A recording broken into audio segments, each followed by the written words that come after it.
तुमरे नमः। जय बोले अनंतानंद सिद्ध प्रवेश जी भगवान की बोल की गणेश चंदा प्रभु भगवान की लग नहीं रहा है कि हम संगम कॉलोनी में बैठे हैं। संगम का अर्थ क्या होता है मालूम है? संगम का अर्थ क्या होता है मालूम है? हम लोग का चातुर्मास हो गया संगम कॉलोनी में। मेरा चातुर्मास हो गया संगम नगर में। संगम नगर और संगम कॉलोनी अलग अलग है। संगम नगर मतलब इलाहाबाद, प्रयागराज, वहां से त्रिवेणी निकली है। निकली है, किसी को याद है? वहां से त्रिवेणी निकली, इसलिए उसे संगम नदी, संगम धाम, प्रयागराज, आदिनाथ भगवान की तपस्थली, बहुत सारे वहां के नाम है। और यहाँ का संगम नाम है संगम, जहां पर कोई गम का नाम ना हो। ठीक है ना? यदि कोई गम नहीं है तो अच्छे जोर से जयकारा लगाना। ठीक है ना? जय बोलिए देवादी देवी का जय बोलने से चंद्र प्रभु भगवान की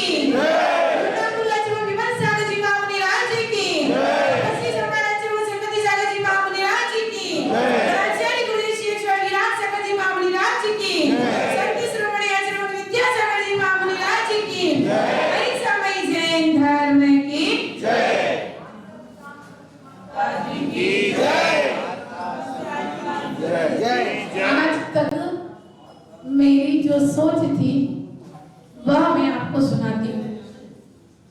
आज तक मेरी सोच थी तुमने पाई नहीं वो खुशी हमने पाली है। जिंदगी त्याग और संयम से ये सजा ली है। आप तो साल में एक बार मना पाते हैं।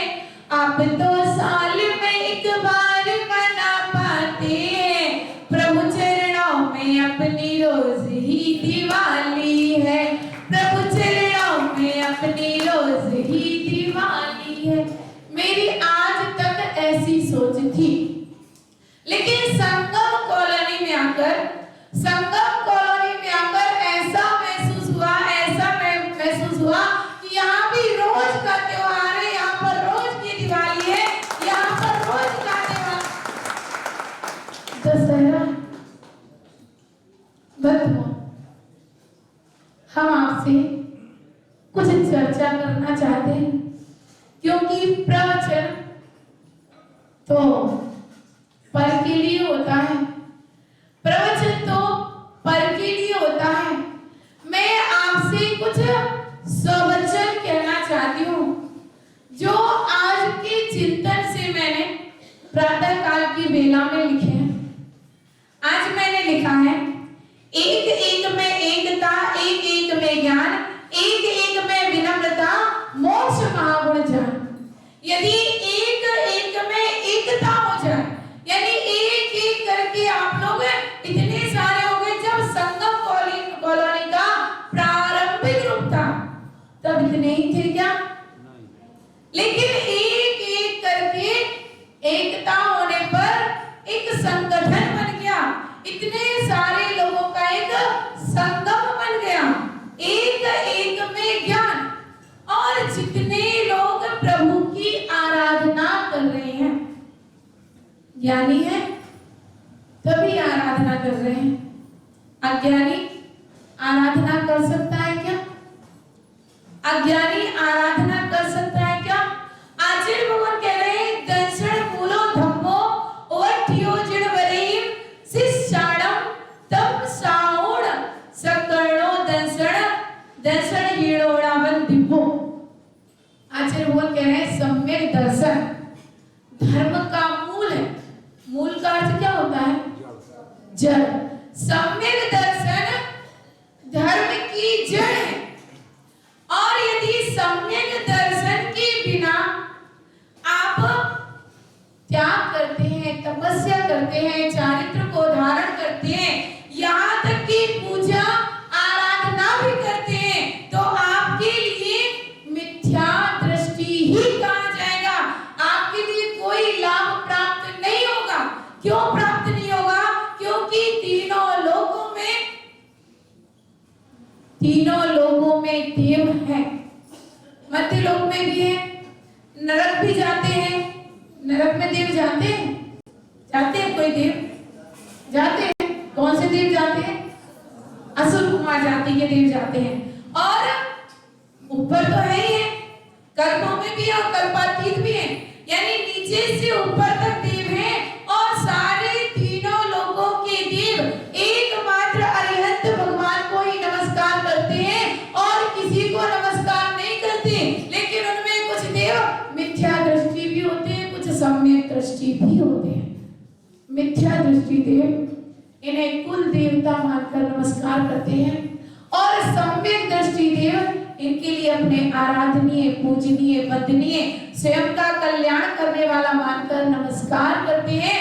आप इनको कैसे नमस्कार करते हैं? तो हमने कहा एक एक में ज्ञान। कौन सा ज्ञान?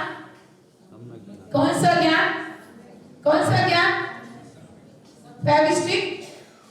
आज लिपस्टिक की जगह फेविस्टिक तो नहीं लगा ली है, फेविस्टिक भी खुलती है, लिपस्टिक भी खुलती है, आवाज नहीं आ रही है।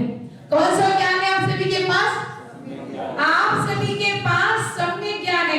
एक एक में ज्ञान, एक एक में विनम्रता। मंदिर से आने के पहले मैं ये पंक्तियां लिख चुकी थी। एक एक में विनम्रता। मैंने संगम कॉलोनी के मंदिर में प्रवेश किया तो हर शख्स एक त्यागी वृत्ति के सामने सिर झुका रहा है। एक एक में विनम्रता मुझे संगम कॉलोनी में देखने में आई। और एक मोक्ष महागुण जहां पर इतने सारे गुण दिख जाएं तो ऐसा लगता है कि ये सब भावी सिद्ध बैठे हुए हैं। ऐसा प्रतीत होता है कि यह आगे चलकर अरिहंत और सिद्ध बनेंगे, क्योंकि जिसके अंदर गुण विद्यमान होते हैं वही गुणवानों की संगति करता है। जो गुणवानों की संगति करता है एक दिन वह भी गुणवान बन जाता है और गुणों की खान स्वरूप एक दिन सिद्धालय में जाकर विराजमान हो जाता है। बंधु, एक एक में भिन्नता, एक एक में अज्ञान, एक एक में दुष्टता नरक दोषियों की। यदि एक एक करके बिखर जाओगे, एक एक में यदि अज्ञानता समा जाएगी और एक एक यदि दुष्ट होते जाओगे तो फिर पंचम काल चल रहा है। पंचम काल चल रहा है। संगम कॉलोनी में आके लगा जैसे चतुर्थ काल चल रहा। संगम कॉलोनी में आके लगा कि चतुर्थ काल चल रहा हो। यदि बिखर जाओगे तो यही नरक है, यदि सिमट जाओगे तो यही स्वर्ग है। क्योंकि आप सिद्धालय में जाके बैठोगे तो सिद्धालय में एक माही नंत राजे, एक सिद्धालय में अनंत अनंत सिद्ध परमेष्टि विराजमान है और संसारी जीव पूरे संसार में भ्रमण कर रहे हैं। आपने जो एक कला सीख ली है, एक साथ अभिषेक करने की, एक साथ पूजन करने की, एक साथ प्रभु के प्रांगण में बैठने की, यह आपका एक अच्छा गुण आपके लिए सिद्धालय तक पहुंचा देगा। यह आपका एक अच्छा गुण आपके लिए सिद्धालय तक पहुंचा देगा। बहुत अच्छा होता है यह एक का अंक नंबर 1। आप क्या कहते हो? नंबर 1 क्वालिटी है, नंबर 1 का इंसान है, नंबर 1 के साधु है। बहुत अच्छा लगता है नंबर 1, है ना? बहुत अच्छा लगता है नंबर 1। जितने भी आज तक तीर्थंकर हुए सभी ने एक सिद्ध क्षेत्र चुना। ये हुंडा अवसर पड़ी काल का प्रभाव है कि अलग अलग स्थान से तीर्थंकरों का मोक्ष हुआ, लेकिन शाश्वत सिद्ध भूमि कौन सी है? सब ज्ञानी है, सब में शिखर जी। शाश्वत जन्मभूमि कौन सी है? तीर्थंकरों की शाश्वत जन्मभूमि अयोध्या है। सभी तीर्थंकर कौन से कुल में उत्पन्न होते हैं? क्षत्रिय कुल में उत्पन्न होते हैं। सारे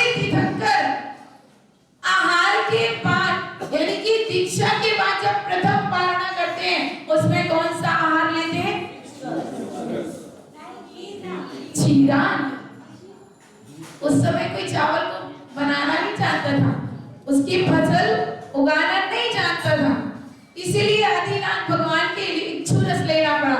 लेकिन सारे तीर्थंकर आहार में क्या लेते हैं दीक्षा के बाद? क्षीरान। क्या लेते हैं? क्षीरान। एक एक में भिन्नता, एक एक अज्ञान, एक एक में दृष्टता, नर्क दोषियों की खान। हे मानव क्या बात है, दही नमक और भात, मैं तो लाई तुम ज्ञानी को क्षीर अन्न और खांड। आया समझ में? क्या समझ में आया है? क्या नहीं आया तो समझाते हैं। खीर समझ में आई है? खीर समझ में आई। हमने पूछा था अंकल से कि लोगों को मीठा पसंद है, कड़वा पसंद है अथवा नमकीन पसंद है। उन्होंने बोला माता जी आप पड़ोसी हो तो हम लोग चूज कर लेंगे क्या पसंद है। जैसे हम लोग को थाली दिखाई जाती है ना, तो हम थाली में पसंद की चीज रख लेते हैं ना, पसंद की चीज रख लेते हैं, इसीलिए थाली दिखाते हो। अच्छा, जो हमारा त्याग होता है इसलिए दिखाते हैं। अच्छा, लेकिन यहाँ तो भैया ने कहा कि जो पसंद आ जाए आप वो परोस देना। तो हम आपसे पूछने के लिए बैठे कि हम आपसे पूछेंगे कि आपके लिए क्या पसंद है, कड़वा पसंद है, मीठा पसंद है अथवा नमकीन पसंद है अथवा खट्टा पसंद है या चरमरा पसंद है। ठीक है ना, सारी क्वालिटी है हमारे पास। बंधुओं, ये पीछे से आवाज आई थी कि नहीं समझे। देखो भैया, मट्ठा तो जानते हो ना, मट्ठा में यदि चावल पकाओगे और उसमें नमक मिलाओगे तो क्या बन जाएगी? महेरी। बुंदेलखंड है महेरी। और दूध में यदि चावल पकाओगे और उसमें खंड मतलब मीठा डाल दोगे तो क्या बन जाएगी? खीर। महेरी।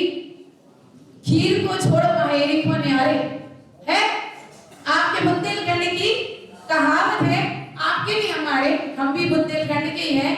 खीर को छोड़ महेरी को न्यारे, यानी कि जिनके बुरे दिन आने वाले होते हैं वह खीर को छोड़ देते हैं और महेरी उन्हें पसंद आती है। आपको क्या पसंद है? पीछे से आवाज आई थी, क्या पसंद है? बोलिए ना, पीछे से आवाज आनी चाहिए। बोली नहीं गए, चुप हो गए,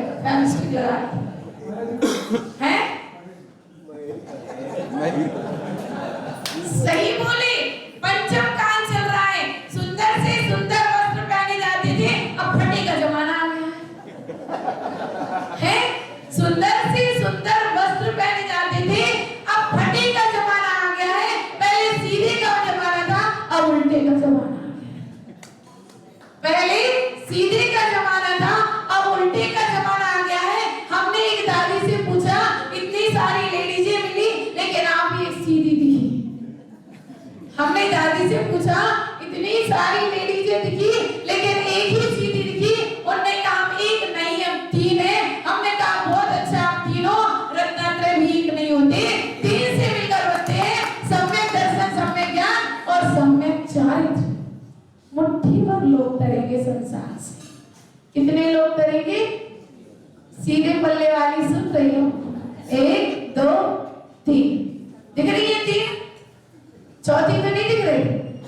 चौथी होती तो आराधना बना देते, 5वीं होती तो परमेश्वरी बना देते, 6 होती तो षडावशक बना देते, 7 होती तो 7 तत्व बना देते, 8 होती तो 8 गुण बना देते, है ना, जैसे सिद्धों के 8 गुण होते हैं। 9 होती तो 9 पदार्थ बना देते, 10 होती तो 10 धर्म बना देते। लेकिन यहाँ पर 3 ही बैठी है, यहाँ पर 3 ही बैठी है। संख्या बढ़ना चाहिए दादियों। क्या शिक्षा दोगी अपनी बहुओं को? और बहुओं की भी बहुएं आ गई है, भी क्या शिक्षा देगी अपनी बहुओं को? आप आ गए उल्टे में और भी आ गई सलवार सूट में और उनकी आएंगी। कहाँ जमानो आ गए हैं, कहाँ जमानो आ गए। चलो भैया परोस दे कुछ, अभी तक परोसा नहीं था, अब भूमिका थी। भैया हमसे बोल दिया था जब हम आ रहे थे अपनी शौच क्रिया से लौट रहे थे, बोल दिया था माता जी आधा घंटा का ही समय है। हमने कहा भैया 15-20 मिनट में माता जी ले गई और 15 मिनट भूमिका बनाने में हो गए। क्लास यही समाप्त हो गई। शुरुआत करें? शुरुआत करें? शुरुआत करें? मन लगेगा? ऐसा तो नहीं कि कल कहोगे माता जी अब बिहार का टाइम हो गया है ना? 2 दिन का बोल के आए, ध्यान रखना, एक आज का दिन और एक कल का दिन। तो सुनिए, आपको चूज करना है, आपको चूज करना है कि आपको हमें क्या परोसना है। अनेकों जातियां हैं, उनमें से आपको एक को फाइनल करना है? अनेकों जातियां हैं, उनमें से जैसे सेठ परिवार, सिंघई परिवार, शाह परिवार और कौन सा लगेडिया बगेडिया हमें नहीं पता भैया, बहुत से होते हैं बुंदेलखंड में। एक को आपको मानना है, अनेकों कुलों में से एक कुल को मानना है। क्षत्रिय कुल होता है, ब्राह्मण कुल होता है, वैश्य होता है, शूद्र होता है, ठीक है ना? अनेकों पर्याय हैं, अनेकों पर्याय हैं, पुरुष पर्याय है, स्त्री पर्याय है, त्रियंच की पर्याय है, नारकी की पर्याय है, देवों की पर्याय है।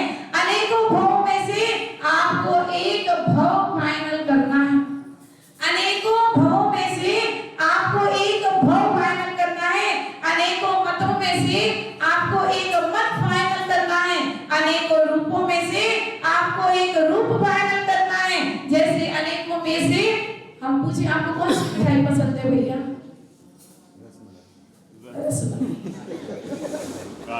इनको मिठाई में रसमलाई पसंद है, इनको काजू कतली पसंद है।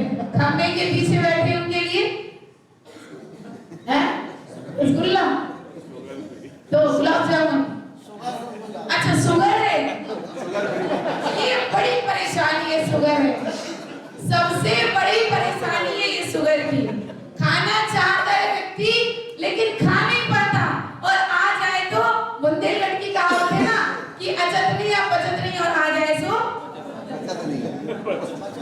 अच्छा। बुंदेलखंड में कहावत है बहुत सुंदर सुंदर है ना? अच्छा, बहुत सुंदर सुंदर है।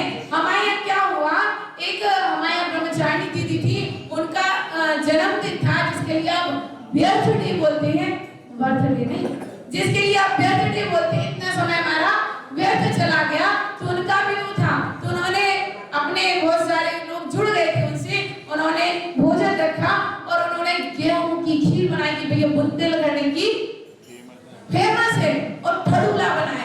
अब ये जाने कि भैया हमने तो गोरी पूरी खाई थी, काली पूरी कहां से आई यहाँ से है? अच्छा भूख लगे, सामने आ जाओ परोसने, पीछे बैठोगे ना तो पेट नहीं भरेगा, है ना? मन के लड्डू खाने से पेट नहीं भरता, जब तक हाथ में लड्डू आए ना, जब हाथ में लड्डू आता है तभी लड्डू खाने का मजा आता है, ठीक है ना? तो उन्होंने क्या किया दीदी ने कि जैसी गेहूं की खीर की प्लेट उनके हाथ में पकड़ाई, और उन्होंने सोचा कि भैया हमें तो शुगर है, तो उन्होंने थोड़ी सी चाटी, अच्छी लगी, खंबा के पीछे गए और पूरी सड़क में देखते उनकी बीवी आ गई, हाथ पकड़ लो। भैया इतनी नहीं, सुनो, इतनी नहीं लेना, आपके लिए अजीर्ण कर जाएगी, नुकसान कर जाएगी। वो व्यक्ति वहां से किसका दरवाजे के बाहर गया, प्लेट साफ की और फेंक दी, बोले भैया हमने फेंक दी, डली उल्टी प्लेट, है ना? तो आपके लिए अनेकों मिठाइयों में से कौन सी मिठाई पसंद है? अनेकों आइटम में से एक आइटम, बहुत सारे 56 भोग। एक राजा एक दावत में गया, बहुत सारे आइटम राजा के लिए बनाए गए थे। राजा विचार करता है, वो होती तो कितना अच्छा होता, वो होती तो कितना अच्छा होता, वो होती तो कितना अच्छा होता। कौन होती? खीर। कौन होती? भूख। समझदार लोग हैं, ज्ञानी लोग हैं, खूब प्रवचन सुनते, सबको पता है।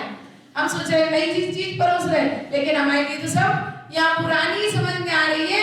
भूख होती तो कितना अच्छा होता, कितने भी आइटम परोस दिए जाए, यदि आपके अंदर भूख है तो हमारे आइटम परोसना लाभ कर है, श्रेयस्कर है, और यदि भूख ना हो तो सारे आइटम हमारे बेकार है। अनेकों फलों में से, अनेकों सब्जियों में से ध्यान रखना 10 लाख वनस्पतियां होती है।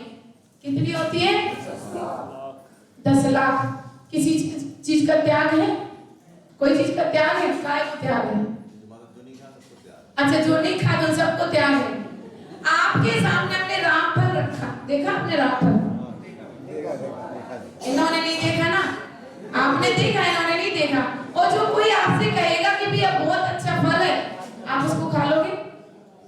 नहीं खाओगे, पक्का। अनजान फलों का त्याग है, बहुत अच्छा। कम से कम इनका अनजान फलों का त्याग है, मतलब जो अपने देश में होते हैं। स्ट्रॉबेरी खाते हो? आलू खाते हो? आलू कहाँ का है? विदेश का है। चाय पीते हो? विदेश की है चाय। चाय कॉफी विदेश की है। काढ़ा उकावली सही कह रहे हैं कि झूठी कह रहे हैं? चाय विदेश में होती है। नहीं, चाय विदेश से आई है, विदेश से आके यहाँ होने लगी है। आलू विदेश से आया है और विदेश से आकर फिर यहाँ उत्पन्न होने लगा है। अपने यहाँ की तो लौकी, गिलकी, भिंडी, तुरई है, अनार। देखो भैया, शास्त्रों में दाढ़ी का नाम आया है ना, इसलिए अपने यहाँ नहीं होता था। लेकिन वो भक्ष्य या अभक्ष्य नहीं है ना? आलू अभक्ष्य है, चाय अभक्ष्य है, अपन अभक्ष्य की बात कर रहे हैं। 10 लाख वनस्पति होती है, अपन उतनी वनस्पति रखना है जितनी हमारे लिए उपयोगी है। एक नमकीन में आप कौन सा नमकीन पसंद करते हैं? गुजराती नमकीन, सेव पपड़ी नमकीन, क्या एक दाल में, अनेकों दाल में एक दाल, एक प्रकार की कड़ी, गेहूं की भी कड़ी होती है, ज्वार की भी होती है, काजू की भी होती है। एक षड आवश्यक कर्तव्य, षड आवश्यक कर्तव्य, षड आवश्यक कर्तव्य में से यदि एक कर्तव्य अभी पिछली के फॉर्म भरे गए, उसमें सारे नियम थे। आलू का त्याग, प्याज का त्याग, सारे आपके ये पिज्जा वगैरह सब का त्याग था। उसमें सारे नियम लिखे हुए थे, यहाँ तक कि प्रतिभा का नियम, ब्रह्मचर्य का, सब का नियम लिखा हुआ था। एक महिला बोली, महिलाएं बहुत चतुर होती है, एक महिला ने बोला कि माता जी इतना सारा पेपर भरवा रहे हो, हम तो एक ही नियम ले सकते हैं। हमने कहा ठीक है, एक ही ले लो। कौन सा है? सारी लिस्ट है, एक ही नियम ले लो। कौन सा? प्रतिमा। सारे नियम मत लो, एक ही नियम ले लो। उसने कहा तो एक ही नियम बनेंगे? हमने कहा बिल्कुल, आप तो एक नियम पे टिक लगाओ, हम आपके लिए 1 नंबर बिच्छी दे देंगे। एक नियम पर टिक लगाओ, आपके लिए 1 नंबर बिच्छी मिलेगी। तो ध्यान रखना, एक ऐसा नियम ले लेना जिससे आपका भव सुधर जाए, भव नहीं भव सुधर जाए। अनेकों गुण होते हैं, अनेकों गुणों में से एक सिद्धत्व के गुण को अपना लेना, सारे गुण आपके अंदर आ जाएंगे। एक गुरु को चुन लेना, वंदनीय, आराधनीय, पूजनीय हमारे लिए पांचों परमेष्ठी है। आचार्यों में सभी आचार्य हमारे लिए पूजनीय, लेकिन एक गुरु को पकड़ लेना। और क्या कहा? एक प्रभु को पकड़ लेना। ये भी बात कही आगम में, इष्ट देव, इष्ट एक होना चाहिए, वरना क्या हुआ? एक प्लेन में लगी आग और उस भक्त के लिए याद आई विघ्न हरण पारसनाथ भगवान की। हे भगवान, विघ्नों को दूर करो, विघ्नों को दूर करो, मेरे सारे कष्टों को दूर करो। और यहाँ भगवान तो कुछ करते नहीं है, वो तो वीतरागी है, उनको तो किसी से मतलब नहीं है। अच्छा करो तो तुम, बुरा करो तो तुम, तुम्हारा कर्म जाने। लेकिन भगवान के जो भक्त थे, तो पद्मावती का आसन कंपायमान हुआ। चलो, भगवान का भक्त भगवान को पुकार रहा है, कहीं उसकी आस्था समाप्त ना हो जाए। और धरणेत पद्मावती उसकी थोड़ी सी हेल्प करने के लिए बढ़े, और इतने में उसके मन में आया कि अरे कहीं मेरे सही तो नहीं लगे हैं, चलो मुनीश्वरनाथ भगवान के पास चलते हैं। और मुनीश्वरनाथ भगवान की जाप करने लगा, और उनके यक्षिणी ने सोचा चलो भैया, भगवान का भक्त याद कर रहा है, उसकी हेल्प करें। इतने में उसके मन में आया कि महावीर भगवान का शासन काल चल रहा है, कोई और भगवान सुनेंगे नहीं। और भगवान महावीर स्वामी की जाप करने लगा। इतने में आसमान से प्लेन एक को आराधनीय, पूजनीय, वंदनीय, 2400 तीर्थंकर हैं, अनंत अनंत सिद्ध परमेष्ठी हैं, लेकिन इष्ट एक ही होता है। एक आगम, जैन आगम, गीता भी है, पुराण भी है, बाइबल भी है, लेकिन हम एक क्या पकड़ते हैं? एक हम जैन आगम पकड़ते हैं और बहुत सारे काम करते हो, बहुत सारे काम करते हो, इतने काम करते हो कि करते करते थक जाते हो और दूसरे दिन उठते हो फिर लग जाते हो। एक ही काम करो, कौन सा बतलाओ ना, कौन सा काम? एक ही काम करो, मोक्ष पुरुषार्थ। कौन सा कार्य करना है? मोक्ष का पुरुषार्थ। बंधुओं, आप सभी यहाँ बैठे हैं, अब हम आपसे पूछना चाहते हैं, कौन से कुल में जन्म लेना चाहेंगे? जैन कुल में। कौन सी जाति में जन्म लेना चाहेंगे? आपके लिए क्षत्रिय वंश चाहिए, जैन कुल चाहिए, और क्या चाहिए आपके लिए? पर्याय। कौन सी पर्याय चाहिए? पुरुष पर्याय चाहिए आपके लिए। कौन सा भाव चाहिए? मनुष्य भाव, अंतिम भाव चाहिए। रूप कौन सा चाहिए? देखो कितने रूपवान बैठे, कितने सुंदर लग रहे हैं। कौन सा रूप चाहिए? कामदेव का है, कामदेव सा सुंदर रूप चाहिए आपके लिए। और क्या क्या आइटम आपके लिए चाहिए? अरिहंत भी है, ब्रह्मा विष्णु महेश शंकर सब है आपके लिए। कौन सा देव चाहिए? आपके लिए क्या क्या चाहिए? एक लिस्ट बना के दे देना। एक ही लिस्ट बनाना, अनेक लिस्ट नहीं बनाना। एक ही भाव बनाना, अनेक भाव मत बनाना, क्योंकि मोक्ष की राहें नहीं होती, मोक्ष की राह होती है। मोक्ष की राहें नहीं होती, मोक्ष की राह होती है। हमें मोक्ष की राह को पकड़ना है। प्रिंट मिस्टेक हो गई, पुस्तक में मोक्ष की राह की जगह पर राहें हो गई। पंडित जी ने कहा यह पुस्तक कोई काम की नहीं। क्यों? क्योंकि इस पर राहें हो गई। जब ऊपर का ही शब्द गलत हो तो अंदर कितनी गलतियां होंगी, शास्त्र के लिए साइड में रख दिया, लेकिन जब उसका सुधार हुआ, क्यों? एक ही राह होती है मोक्ष की। मोक्ष की एक ही राह, सारे तीर्थंकर एक ही राह पर चले हैं। जब अपना एक लक्ष्य हो जाता है तो हमारी एक राह हो जाती है।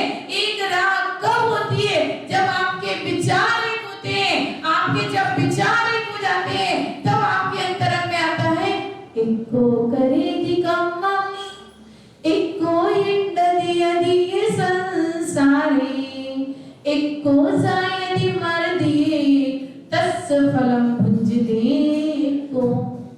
जीव अकेला ही जन्म लेता है, अकेला ही मरण करता है, अकेला ही कर्मों के अच्छे और बुरे फल को भोगता है।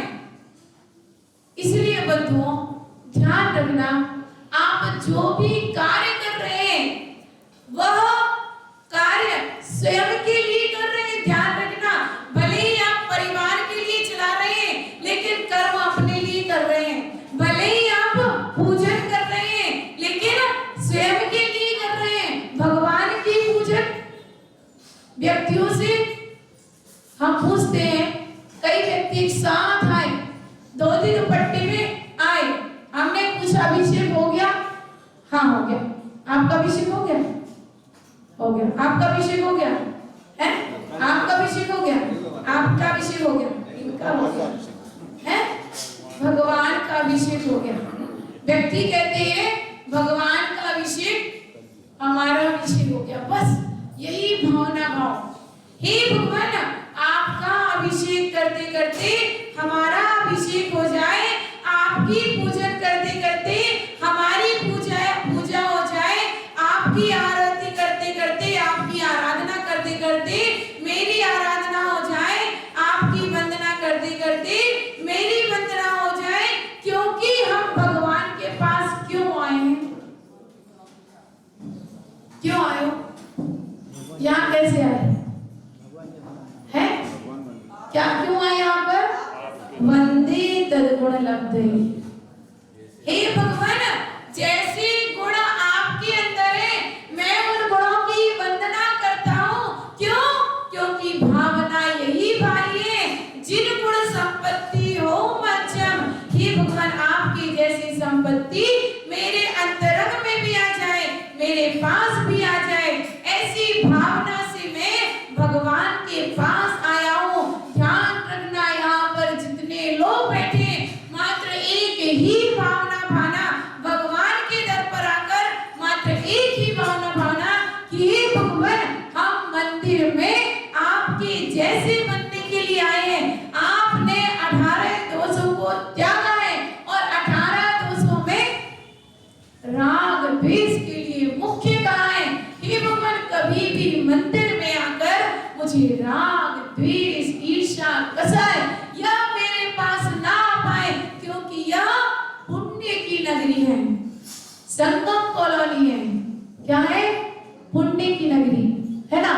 और पुण्य की नगरी में हम किस लिए आए हैं?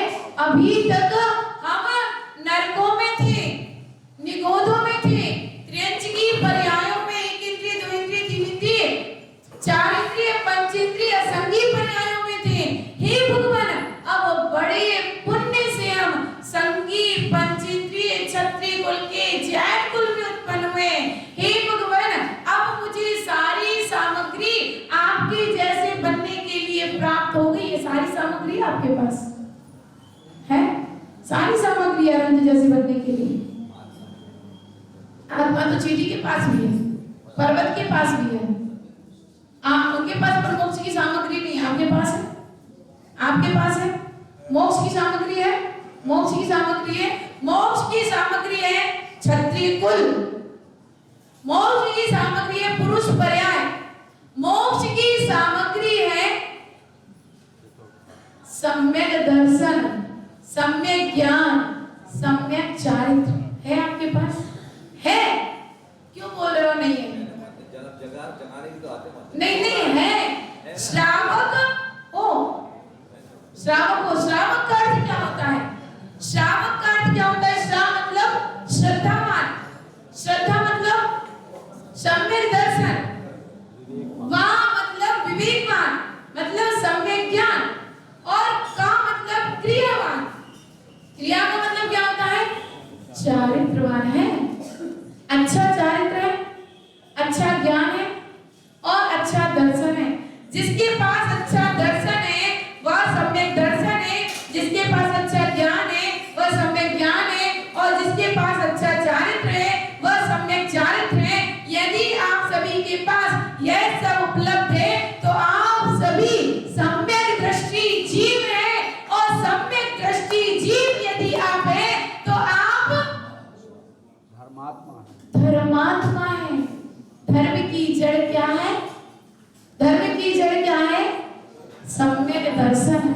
बस हम इतना ही आज समझाना चाहते थे आप सबको कि आप सभी सम्यक दृष्टि जीव हैं।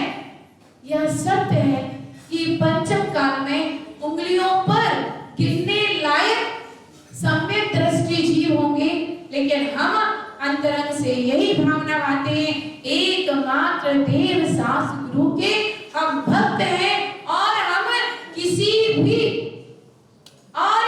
भी देव को नहीं मानते, एक मात्र देव सास गुरु को ही मानने वाले हैं, उनको ही जानने वाले हैं, उनके जैसी ही क्रिया करने वाले हैं। इसलिए हम सभी सम्यक दृष्टि जीव हैं। बंधुओं ध्यान रखना, सम्यक दृष्टि जीव के 7-8 भव गहराने, 7-8 भव ही शेष रह जाते हैं। हम सभी को इतना पुरुषार्थ करना है, इतना पुरुषार्थ करना है। और भी शास्त्रों में लिखा है कि सम्यक दृष्टि के क्षुद्र भव प्रमाण रह जाते हैं। अपन के लिए भी अपना अब संसार समाप्त करना है। आपने बहुत सारी यात्रा कर ली है, आप 99 के अंक पर पहुंच गए हैं, नहीं 98 पे, 99 पे नहीं है, आप सांप सीढ़ी के 98 के अंक पर पहुंच गए हैं। यदि एक और बढ़ गए तो है सरपट नीचे, है ना? इसलिए छलांग लगाना है, इसलिए आपको छलांग लगाना है, सीधा 100 पर पहुंचना है, ऐसा पुरुषार्थ करना, ऐसा पुरुषार्थ करना कि उस हुंडा अवसर पड़ी काल के पंचम काल में मुझे सम्यक दर्शन प्राप्त हो गया, यानी कि मेरा मोक्ष निश्चित हो गया। इस काल को व्यर्थ मत गवाने देना। इस संगम कॉलोनी में जो चतुर्थ काल का माहौल आपने बना के रखा है, वह माहौल बना रहने देना। और यदि अगला जन्म हो तो ऐसी भावना पाना कि हे भगवान, मेरा अगला जन्म कहाँ जाना चाहोगी? हैं? अगला जन्म कहाँ चाहिए? अगला जन्म कहाँ चाहिए? है? जैन कुल में। ये सही बोले ना? अयोध्या में। अगला जन्म कहाँ चाहिए? शाश्वत भूमि में। अगला जन्म शाश्वत भूमि में चाहिए और अंतिम यात्रा मेरी सम्मेद शिखर से निकले, अंतिम यात्रा मेरी सम्मेद शिखर पर पहुंचे, ऐसी भावना मानवत हो, तभी आप सभी सम्यक दृष्टि कहलाएंगे। ऐसा पुरुषार्थ करना, ऐसा पुरुषार्थ करना कि यहाँ से आप देवगति जाएं, वहां से विदेह क्षेत्र जाएं और सम्यक के साथ साक्षात तीर्थंकर के समुद्र में पहुंचकर, वहां भी अयोध्या नगरी है, वहां भी सम्यक शिखर है, ध्यान रखना, है ना? अयोध्या नगरी 2.5 दीप में कितनी है वह कल बताएंगे, ठीक है ना? और सम्यक शिखर कितने हैं पूरे 2.5 दीप में, वो भी कल बताएंगे।